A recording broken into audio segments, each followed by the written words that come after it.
Salut à vous, autopsiens et autopsiennes, j'espère que vous allez bien. On se retrouve pour le deuxième débrief du deuxième match amical du Barça, deuxième match de sa tournée en Asie, précisément en Japon et en Corée du Sud, où le Barça affrontait le FC Séoul. Comme on pouvait s'y attendre, victoire du Barça 7-3 en amical face à Séoul, avec un but de Lewandowski, doublé de Lamine Yamal, doublé de Ferran Torres, un but de Gavi et de Christensen. Il y a quelque chose à dire aujourd'hui, évidemment, comme dans le premier match, on va essayer d'en tirer le meilleur de ce match. Évidemment, on ne va pas s'attarder dessus. Encore une fois, ce sont des matchs de pré-saison, ce sont des matchs à prendre avec des pincettes. Et aussi, il ne faut pas oublier que les joueurs sont là pour se tester en vue de la saison qui va arriver. On va essayer de voir qu'est-ce qui n'a pas marché, qu'est-ce que le Barça doit absolument améliorer par rapport au premier match et aussi analyser de près les performances de certains joueurs. Bienvenue pour un nouveau débrief.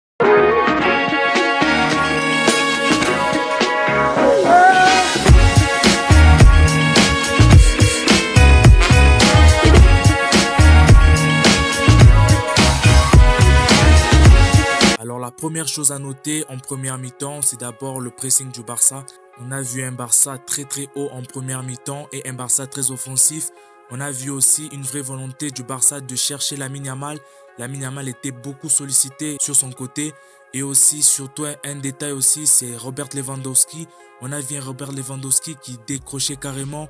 Franchement, le match de Lewandowski, on va en parler plus tard dans les tops et les flops. Mais pour l'instant, je pense qu'il est vraiment sur du 10 sur 10 sur ce match. Évidemment, Lewandowski qui était obligé de décrocher pour laisser de l'espace à Pedri et De Jong pour venir amener du surnombre en attaque. Et enfin aussi, Jules Koundé, Lamine Yamal, Rafinha et Alejandro Balde aussi étaient là pour amener du surnombre et couvrir les côtés.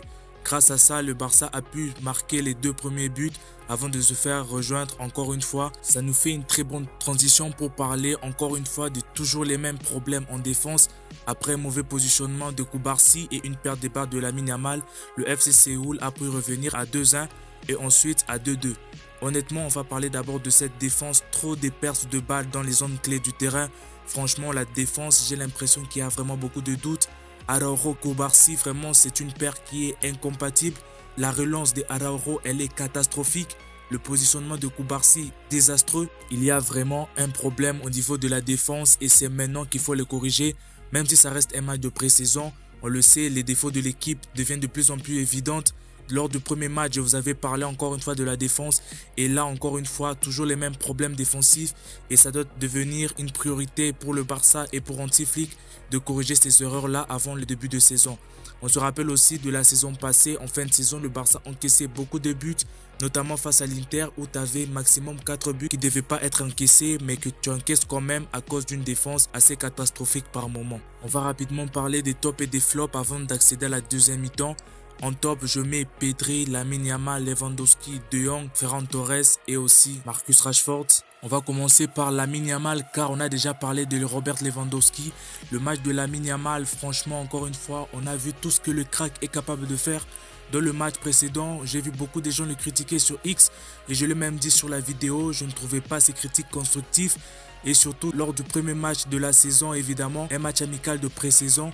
Et aujourd'hui, il a montré pourquoi c'est un crack, pourquoi on aime ce joueur. Et avec le numéro 10, franchement, la performance de Lamine Yamal, c'est du 10 sur 10 entre accélération, explosivité, dribble, prise de décision, tir. Franchement, ce joueur, s'il continue sur cette lancée, il va devenir monstrueux sur cette saison. Et un doublé, c'est totalement mérité pour lui, il le mérite vraiment. Après ce premier match catastrophique où certains avaient été durs avec lui, il mérite de faire fermer les bouches et de montrer à quel point Lamine Yamal est vraiment un crack et cette saison, on n'est pas prêt pour Lamine Yamal. On passe à un troisième top, c'est Marcus Rashford. On va s'attarder un peu sur lui. Je pense que sur ce match, on a vu tout ce qu'il est capable de faire, Marcus Rashford. Il dribble, crée des occasions, des 1-2 évidemment et surtout, il a fait une passe décisive. Sa première passe décisive au Barça. Son match a été complet. En deuxième mi-temps, il a fait la majeure partie du travail. C'était l'attaquant le plus productif en deuxième mi-temps. Et franchement, son match a été extraordinaire. Même si ça reste encore un match de pré-saison, ça ne va pas révéler ce que sera la saison. Mais pour les deux premiers matchs, je pense qu'on a vu un très bon Marcus Rashford. Et encore une fois, il va continuer à monter en puissance, monter en confiance encore une fois. Et je pense que sur le sixième but du Barça, Ferran Torres devrait le faire la passe.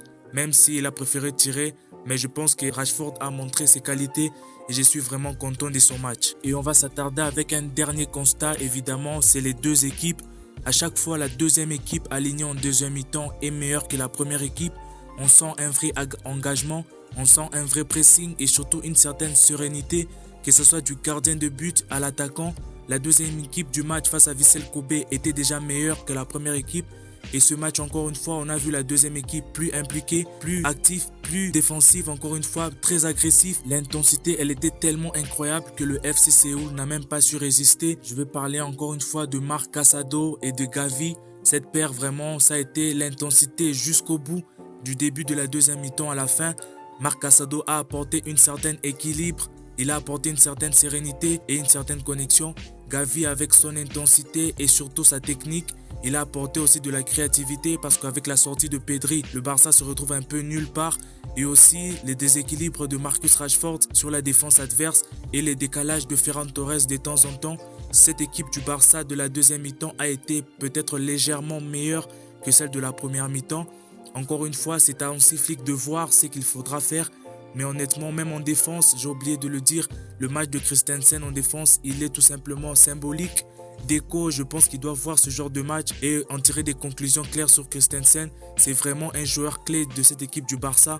On l'a encore vu cette fois en défense, il a été énorme et son but est symbolique et ça va vraiment lui faire du bien. On termine rapidement avec les flops de ce match. D'abord, on a la défense avec Araro Koubarsi, ça on en a déjà parlé. Il y a aussi Alejandro Balde que j'ai trouvé affreux. Erreur de positionnement, défensivement trop faible. Et aussi Dani Olmo surtout. Mais franchement, le match de Dani Olmo entre pertes de balles, des contrôles ratés, des occasions ratées. À un moment donné, il a la balle de 3-1 avant que Séoul revienne à 2 buts partout.